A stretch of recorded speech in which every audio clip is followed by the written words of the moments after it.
Welcome to our video journey where we explore the fascinating world of pronunciation, unraveling the mysteries behind each word and its usage. In this video, the word is abdicate. Abdicate. Abdicate. Abdicate is a verb that means to formally renounce or give up a position of power, authority, or responsibility, especially a throne or a position of leadership. It involves willingly stepping down from a position of power. Examples: 1. The king chose to abdicate the throne in favor of his son.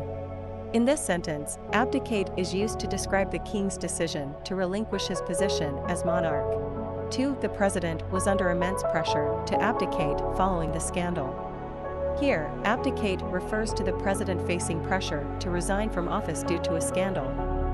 Stay tuned for more linguistic wonders and join us in unlocking the magic of language. Thanks for watching, and until next time, keep speaking, writing, and embracing the beauty of words.